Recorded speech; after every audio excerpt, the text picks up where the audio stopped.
I live in a small but comfortable apartment in the city, a place I earned through years of hard work and dedication.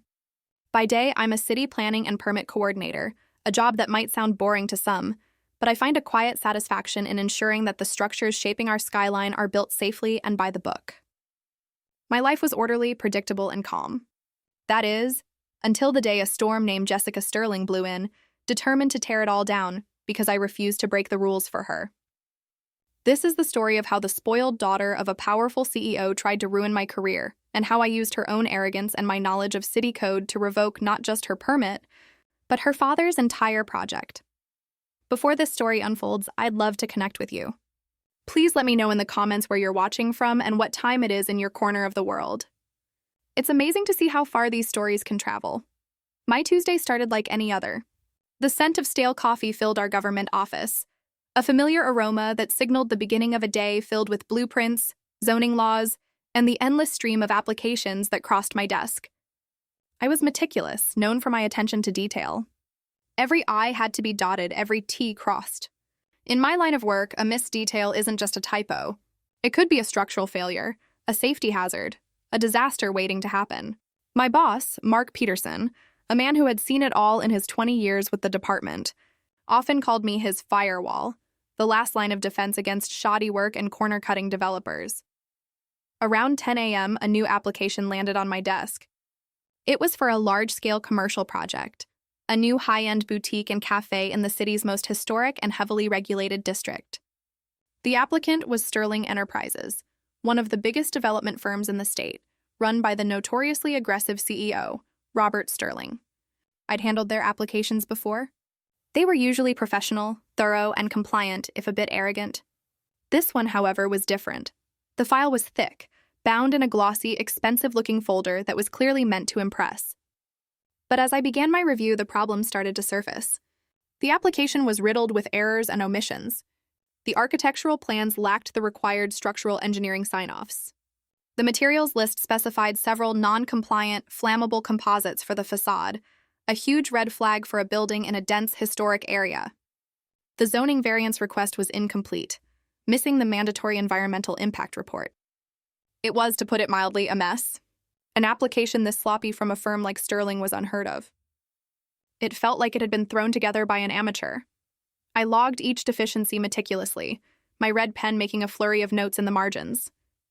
There were over a dozen major violations, any one of which would be grounds for immediate rejection. I compiled my report, attached the standard rejection form, and sent it back through the official channels. In my world, this was routine. You follow the code or you don't get a permit. It's simple. I didn't think twice about it. 2 days later, Mark called me into his office. "Michelle, close the door," he said, his usual easygoing demeanor replaced by a tense, worried look. I sat down, my mind racing through my recent files. Had I missed something? "I just got off the phone with Robert Sterling," he began, rubbing his temples. "He's displeased about the rejection of the Elm Street project." "The application was a disaster, Mark," I said calmly. "It was nowhere near compliant. I documented everything." I know, he sighed, gesturing to my report on his desk. "Your work is solid as always. The problem isn't the rejection itself. The problem is who was managing the project." He leaned forward, lowering his voice. "It's his daughter, Jessica. The name meant nothing to me. I wasn't one to follow high society gossip or the lives of the city's elite." Mark saw my blank expression and elaborated. "Jessica Sterling. She's in her early 20s, a social media influencer or something. Sterling is trying to groom her to take over the family business, giving her this project as a sort of test run. He sees it as her grand debut into the world of real estate." Suddenly, the amateurish application made sense. It wasn't put together by Sterling's seasoned professionals. It was the work of a Nepo baby who likely thought her last name was all the qualification she needed. "He wants us to reconsider," Mark continued, his voice strained. "He said, and I quote, 'We should find a way to make it work.'" A cold knot formed in my stomach. I knew what that meant. It was the polite corporate way of saying, "break the rules." "We can't, Mark," I said, my voice firm. "The fire safety violations alone are a non-starter. If anything happened, the liability would fall on our department." "On us." "I know," he said, looking exhausted. I told him as much. I said the application needs to be corrected and resubmitted through the proper channels. He wasn't happy. He said his daughter would be in touch. I left his office with a sense of unease. This was no longer a simple matter of paperwork. It was about pride, power, and the bruised ego of a very wealthy man and his daughter. I had a feeling this was far from over. I was right. The next morning, I arrived at work to find an email waiting for me. The sender was Jessica Sterling. The subject line, in all caps, read, "Urgent permit mistake." The tone of the email was demanding and condescending. She didn't ask for clarification or guidance. She told me I had made a mistake and that I needed to fix it immediately. She wrote that she had personally overseen the application and that it was perfect. She accused me of being a petty bureaucrat who was obstructing progress. I took a deep breath, reminding myself to remain professional. I replied with a polite but firm email, referencing the specific codes and regulations that her application had violated. I attached my detailed report and explained that the rejection was final, but that she was welcome to resubmit a corrected application at any time. I CC'd Mark and our department's legal counsel, a standard procedure when dealing with contentious applicants. Her response came less than 5 minutes later. It was a single sentence. "You are going to regret this." It was a threat, plain and simple. I saved the email, a cold feeling creeping up my spine. I had done my job correctly, followed the law to the letter, but I had made a powerful enemy. The first stone had been thrown, and I was standing on very shaky ground. I could only imagine what a spoiled, vindictive socialite with a billionaire father's resources at her disposal would do next. The following week was quiet, too quiet. I didn't hear anything further from Jessica or her father. A part of me hoped naively that she had taken my advice, gone back to the drawing board, and was preparing a proper application with the help of her father's actual professionals. I should have known better. People like Jessica Sterling don't admit they're wrong. They just change their method of attack. The first hint that something was wrong came from my colleague and friend, Emily Davis. She approached my desk on a Friday morning, her phone in her hand and a strange look on her face. "Hey, Shelley," she said, using her nickname for me. "This is weird, but have you seen this?" She showed me her phone. It was open to an Instagram story. The account belonged to Jessica Sterling. It was a video filmed from across the street of me walking into our office building that morning. I was just holding my coffee, my work bag slung over my shoulder, completely oblivious. Superimposed over the video was a block of text. "This is Michelle Carter, the city employee who thinks her tiny bit of power is more important than progress and jobs. Some people just love saying no." My heart sank. My hands felt cold. To see my own face on the social media of a woman I had never met, framed as some kind of villain, was jarring. There were laughing emojis and angry faces reacting to the story. "There's more," Emily said softly, swiping to the next post. It was a picture of my desk, taken through the window of our ground floor office. My nameplate was clearly visible. Another caption: "She sits here all day, finding excuses to crush people's dreams. Must be a sad life." I felt a wave of nausea. She had been outside our office taking pictures of me. "Stalking me. That's not all," Emily continued, her voice grim. She posted on some local community Facebook groups. She pulled up one of the groups. It was a popular forum for city residents to discuss local news and events. Jessica, using her real name and verified account, had written a long, rambling post. She painted herself as a passionate young entrepreneur, trying to invest in the community and create jobs. She claimed her project, a beautiful, vibrant space for everyone to enjoy, had been senselessly blocked by me. She twisted the truth, making it sound like I had rejected her plans out of personal spite or incompetence. She conveniently left out the dozens of safety and code violations. The post was expertly crafted to provoke outrage. She used buzzwords like red tape, lazy government worker, and abuse of power. And it was working. The comments section was a cesspool of vitriol, all of it directed at me. "Fire her!"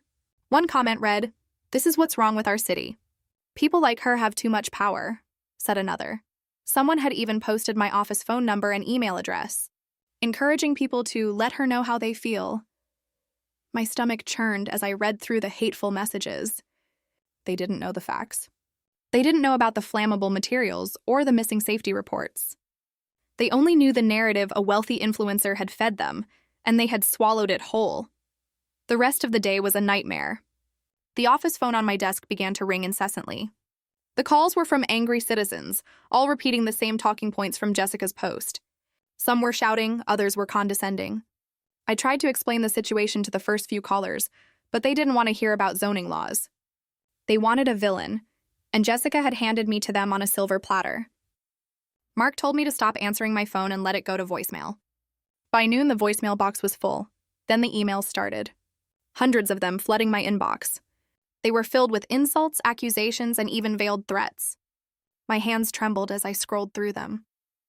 I felt exposed, vulnerable, and completely alone. The worst part came in the afternoon. I was in a meeting with Mark and our legal counsel discussing how to handle the situation when we heard a commotion outside. We looked out his office window and saw a small crowd gathered on the sidewalk in front of our building. They were holding signs. "Fire Michelle Carter! Stop blocking progress! Permits for people, not bureaucrats!" And there, in the middle of it all, was Jessica Sterling holding a megaphone. She was dressed in a chic, expensive-looking pantsuit, her hair and makeup perfect. A local news van had arrived and a camera was pointed right at her. She was giving an interview, looking earnest and victimized, speaking about how she was just trying to make the city a better place and how I was the one person standing in the way. It was a perfectly orchestrated public execution of my reputation. She had used her social media savvy and her father's media connections to turn me into a public enemy overnight. I stood there watching from the window, feeling like a cornered animal. The humiliation was immense. It was a raw public shaming designed to break me, to make me so uncomfortable and so miserable that I would either quit my job or cave in and approve her dangerous project. That evening, I went home and cried. I had spent my entire career building a reputation for integrity and professionalism. In less than 24 hours, Jessica Sterling had torn it all to shreds. She hadn't just attacked my decision. She had attacked me. She had put my name, my face, and my place of work on public display for anyone and everyone to harass. It was a cruel, calculated, and deeply personal attack. As I sat there, wiping away tears of anger and frustration, a new feeling began to bubble up from beneath the hurt: resolve. Jessica Sterling thought she could bully me into submission. She thought her money and influence made her untouchable. She thought I was just some powerless paper pusher she could steamroll. She had made a grave miscalculation. She had started a war, but she had no idea who she was fighting. She wanted to play dirty. Fine, I could play dirty too. But I wouldn't use lies and social media mobs. I would use the one thing I had that she didn't: a thorough, expert knowledge of the city's rulebook. And I was about to find a rule she never even knew existed. The weekend was a blur of anxiety and anger. I unplugged from social media, ignored the news, and tried to quiet the storm Jessica had unleashed. The public humiliation stung, but as the initial shock wore off, it was replaced by a cold, hard determination. She had shown her hand. She thought the fight was about public opinion and pressure. She was wrong. The fight was about the law, and in that arena, I was the expert. I spent all of Saturday and Sunday in my apartment, not sulking, but studying. I turned my living room into a command center. I had my laptop open with digital copies of the city charter, municipal codes, zoning ordinances, and historical preservation guidelines spread across my screen. I cross-referenced building codes from the last 50 years. I was looking for something, anything, that Jessica and her father's high-priced lawyers might have missed. They were focused on the big, obvious regulations. I was hunting in the margins, in the footnotes, in the obscure amendments that hadn't been relevant in decades. My job required me to know the codebook inside and out, but now I was reading it with a different purpose. Not just to enforce it, but to wield it. I knew that the legal framework of a city is like an ancient building, with layers built upon layers. New laws are passed, but the old ones aren't always erased. Sometimes they just lie dormant, forgotten, waiting for someone to rediscover them. Late on Sunday night, after hours of staring at dense legalistic text, I found it. It was a single clause buried deep within a 1978 Historic Preservation Act. The act was created to protect the character of the very district where Jessica wanted to build her boutique. Most of the act had been superseded by modern zoning laws, but this one section, Section 4B, had never been repealed. Section 4B was titled Special Conditions for High-Impact Commercial Development. It stated that any new construction project in the historic district exceeding 5,000 square feet and requiring significant facade alteration, which Jessica's project needed more than just the standard permits. It required a certificate of economic and historical accord. My heart started beating faster. I had never heard of this certificate. No one had applied for one in the 30 years Mark had been with the department. It was a relic, a piece of forgotten bureaucracy. But it was still on the books. It was still the law. I kept reading, my eyes scanning the page with feverish intensity. To obtain this certificate, the applicant had to prove two things. First, that the new business would not economically disadvantage existing local businesses within a 500-foot radius. This would require an independent economic impact study. Second, and this was the beautiful part, the applicant had to secure written consent from the owners of all immediately adjacent properties. The law defined adjacent as any property that shared a physical boundary line. A slow smile spread across my face. I pulled up the parcel map of the proposed construction site. The lot Sterling Enterprises had purchased was a corner lot, but it was long and narrow. It shared a boundary line with 3 other properties. One was a small family-owned bookstore that had been there for over 60 years. Another was a historic tailor shop run by the same family for 3 generations. The third was a small apartment building, a co-op owned by its residents. Jessica's chic, modern boutique with its attached trendy cafe would be in direct competition with the bookstore and several other small shops in the area.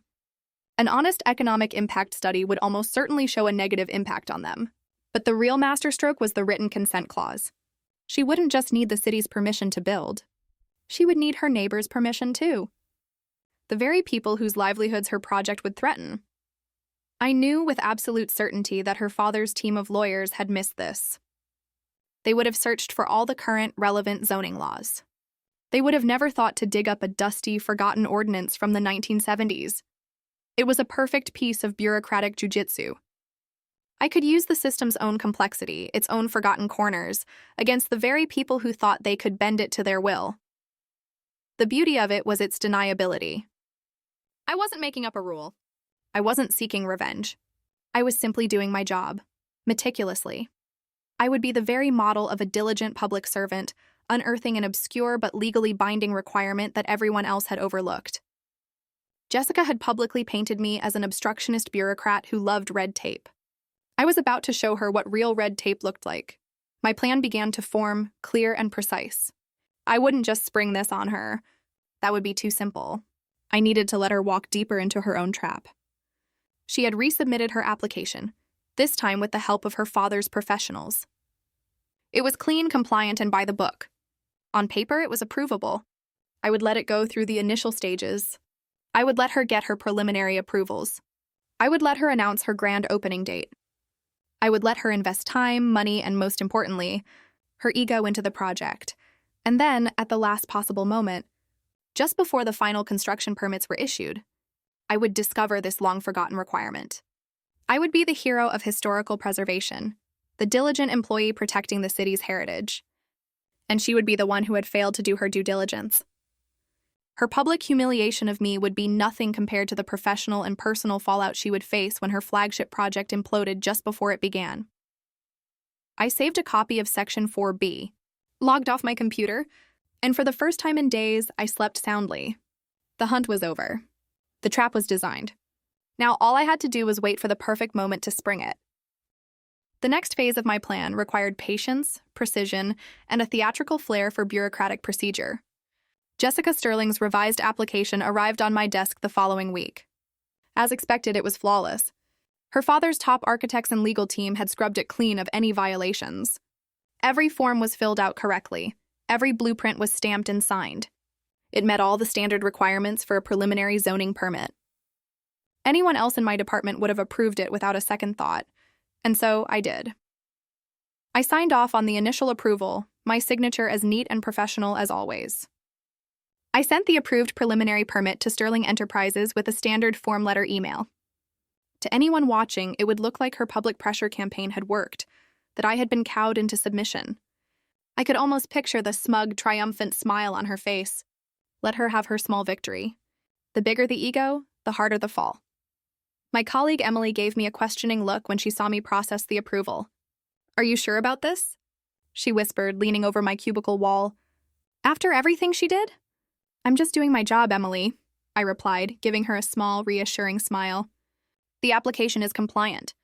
I have to approve it. She didn't look convinced, but she dropped the subject. For the next 2 months, I played the part of the defeated but professional public servant. I answered Jessica's emails promptly. I took her calls. She was insufferably arrogant, treating me like her personal assistant. She would demand updates, ask for minor changes to be expedited, and always spoke with a tone of someone who had won and wanted to rub it in. I absorbed it all with unnerving politeness. Yes, Ms. Sterling. I'll look into that for you, Ms. Sterling. The revised electrical plan has been approved, Ms. Sterling. Each interaction was a small piece of the foundation I was laying. I was creating a paper trail, a documented history of my full cooperation. No one would ever be able to accuse me of obstructing her project. On the contrary, the records would show that I had been helpful, efficient, and professional, even in the face of her previous harassment campaign. Meanwhile, Jessica was moving full steam ahead. Emboldened by her win, she went on a media blitz. She gave interviews to lifestyle magazines and local news outlets about her visionary project. She posted constantly on social media, sharing computer-generated renderings of the boutique, announcing partnerships with high-end brands, and counting down the days to her grand opening. She even had a massive, glossy sign erected at the construction site with her face on it, proclaiming, "Jessica Sterling presents the Sterling on Elm, the future of luxury." Opening this fall.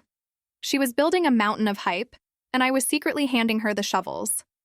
Every interview she gave, every dollar she spent on marketing, was another nail in her own coffin. Behind the scenes, I was meticulously preparing for the final act.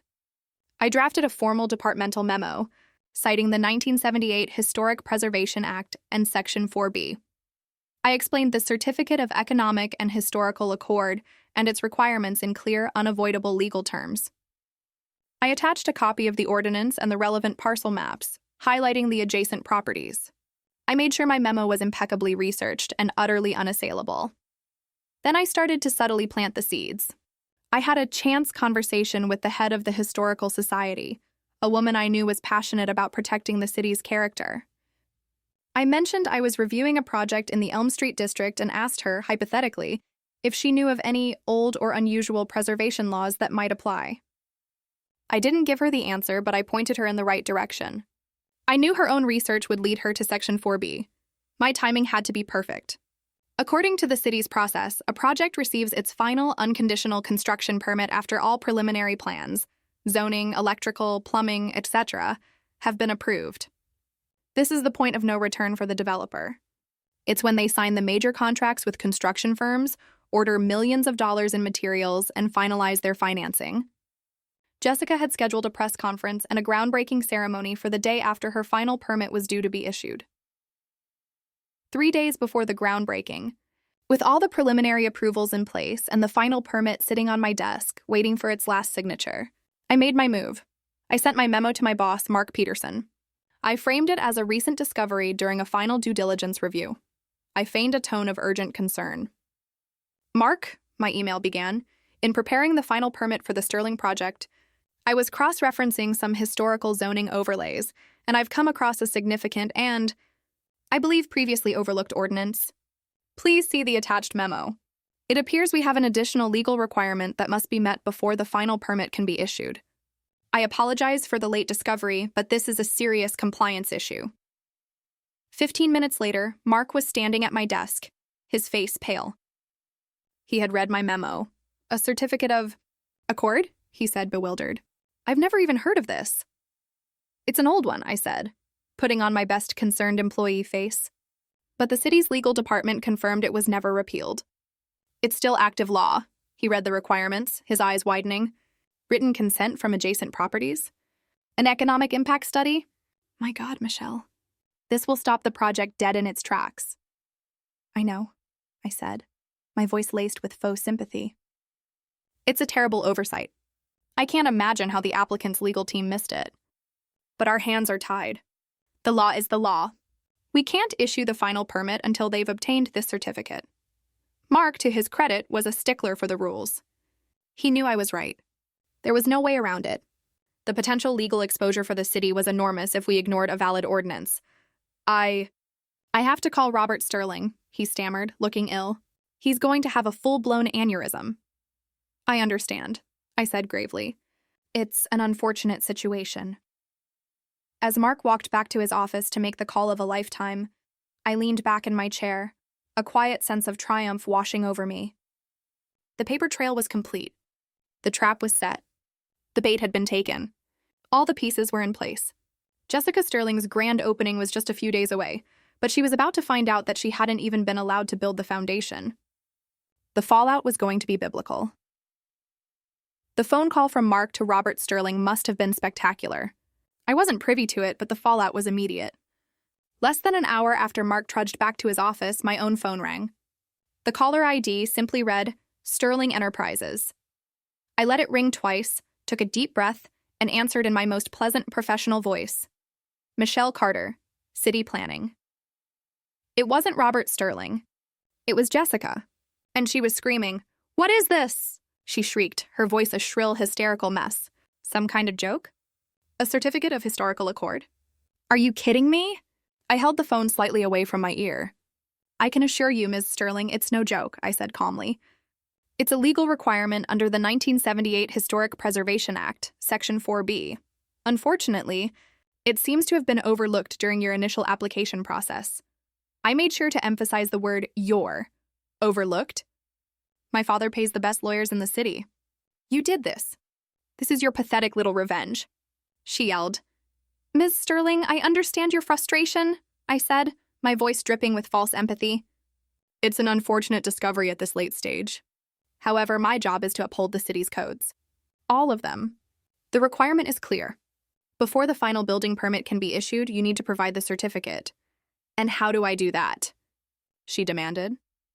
The ordinance specifies a two-part process, I explained, as if I were reading from a script. First, an independent economic impact study to ensure no harm to local businesses. And second, written, notarized consent from all adjacent property owners. There was a moment of silence on the other end of the line. I could almost hear the gears grinding in her head as the full implication of what I was saying finally sank in. The bookstore. She whispered, her voice losing its bluster. The old tailor shop? And the co-op apartment building, yes, I confirmed cheerfully. They all share a property line with your lot. You'll need signed approval from all of them. They'll never agree, she said, her voice now flat and defeated. My cafe, it would put them out of business. That would be for the independent economic study to determine, I said, twisting the knife. But yes, securing their consent might prove to be a significant challenge. The rest of the conversation was a blur of sputtering threats and accusations, which I met with a calm, bureaucratic stonewall. I documented the entire call in a follow-up email to her and Mark, summarizing her concerns and my professional guidance. Every step I took was to make me look like a diligent employee caught in a difficult situation, and her like an unprepared amateur. The next day, 2 days before her scheduled groundbreaking, the story broke. The Historical Society, tipped off by my chance conversation weeks earlier, issued a press release praising the City Planning Department for its diligent work in uncovering and enforcing the vital protections of the 1978 Historic Preservation Act. They lauded me by name, calling me a model of civic duty. Suddenly, I wasn't the villain of Jessica's social media campaign anymore. I was a hero of historic preservation. Jessica and her father tried to fight it. Their lawyers descended on City Hall, arguing the ordinance was archaic and obsolete. But our legal department held firm. A law is a law until it's repealed, and Section 4B was very much still on the books. Their only recourse was to try and get the consent of the neighbors. This was the part of the trap I was most proud of. Jessica, the glamorous socialite, was forced to go, cap in hand, to the very people she considered beneath her. She first visited Mr. Henderson, the elderly owner of the Book Nook. I heard from Emily, whose friend worked at the shop, that it was a disaster. Jessica, accustomed to getting her way, was condescending and dismissive. She offered him what she considered a generous sum of money to sign the consent form. Mr. Henderson, a man who valued his family's legacy more than a quick payout, told her that his grandfather had opened the store and that he would rather see it burn down than sell out to a corporate bully like her. He then politely asked her to leave. Her visit to the tailor shop went even worse. The family there had already seen her social media campaign against me and were disgusted by her tactics. They refused to even speak with her. The residents of the co-op held a vote, and the decision to deny consent was unanimous. Jessica Sterling, the influencer with millions of followers, couldn't get 3 of her own neighbors to agree with her. Her project was dead in the water. She had no certificate, which meant she could not get her final permit. The massive sign with her face on it at the construction site was now a monument to her failure. The groundbreaking ceremony was indefinitely postponed. The press, which she had so eagerly courted, now hounded her with questions about her lack of due diligence and her inability to work with the local community. The trap had been sprung perfectly. I hadn't broken any rules. I hadn't lied. I had simply done my job with extraordinary precision. I had used her own arrogance, her own rush to build her monument to herself, against her. She had tried to humiliate me publicly, so I engineered a situation where she failed publicly, spectacularly, and entirely of her own making. Her weapon was a megaphone. Mine was a dusty, forgotten rulebook. And in the end, the book had won. There was, of course, no grand opening for the Sterling on Elm. The date came and went. The construction site remained empty, save for the enormous, mocking sign bearing Jessica's smiling face. The social media countdown she had been running for months ended not with a celebration, but with a deafening silence. Her accounts, once a flurry of activity, went dormant.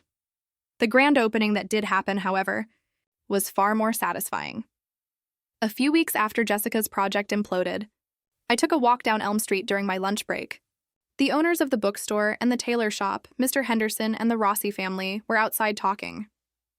They saw me and waved me over. "Michelle," Mr. Henderson called out, a wide, genuine smile on his face. "The hero of Elm Street!" I blushed, feeling a bit embarrassed. "I was just doing my job, sir." "You did more than that," Mrs. Rossi said, her eyes sparkling. "You gave us a fighting chance. You reminded everyone that this neighborhood belongs to the people who built it, not to some rich girl with a fancy Instagram account." It turned out that the threat of Jessica's project had galvanized the local business owners. The public attention, which Jessica had intended to use against me, had backfired and shone a spotlight on the struggles of the small independent shops in the historic district. People who had read the news stories started making a conscious effort to shop local. The Book Nook was busier than it had been in years. The Rossi's tailor shop had a backlog of orders. The best news came from the co-op board. The president of the board told me that after the ordeal, they had held a meeting with the other property owners on the block.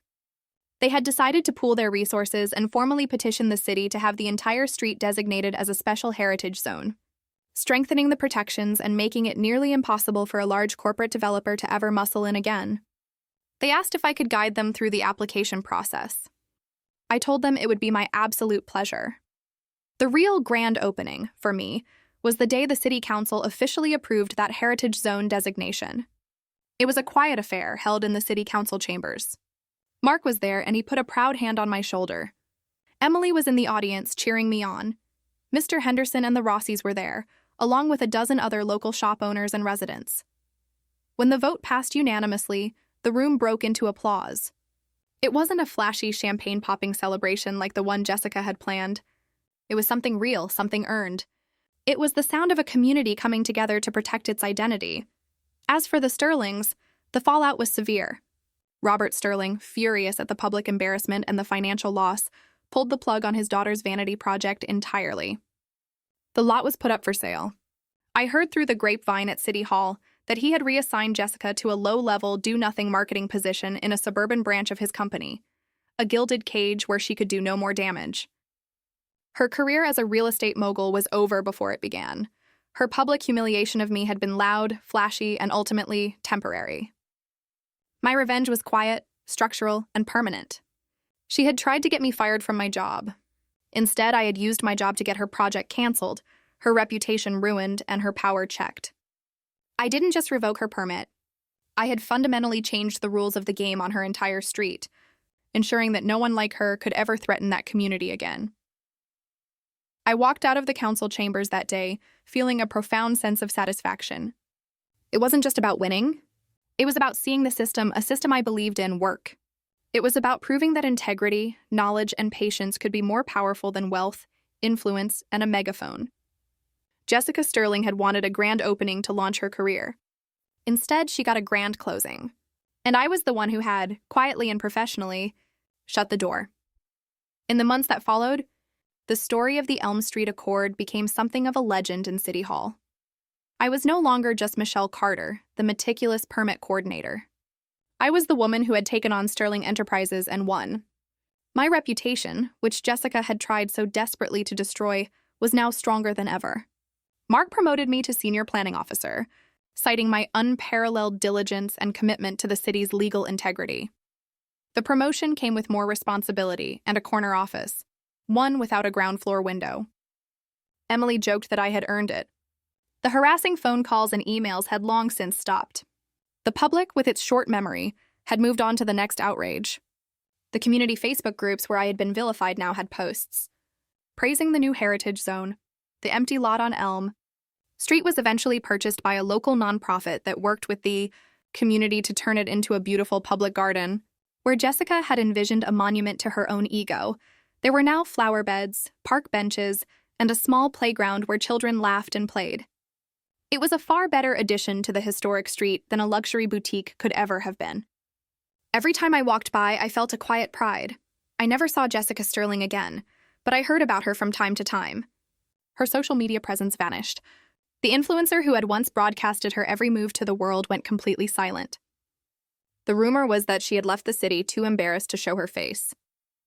Her father, Robert Sterling, continued to be a major player in the city's development, but his firm's interactions with our department became noticeably more humble and respectful. Their applications were always immaculate, and their lawyers treated every comma in the city code with the reverence of a sacred text. They had learned their lesson. One of the most unexpected but rewarding outcomes was the change within my own department. My stand had inspired my colleagues. We started a new internal initiative to periodically review and rediscover old, forgotten ordinances to ensure we had a full understanding of the legal tools at our disposal. We became more proactive in protecting the city's character, not just reacting to applications. My fine print approach had become official department policy. My life returned to being quiet and orderly, but it was a different kind of quiet. It was the quiet of confidence, not of timidness. I had faced down a bully, a powerful one, and I hadn't just survived. I had thrived. I had learned that my strength didn't come from being loud or aggressive, but from being knowledgeable, patient, and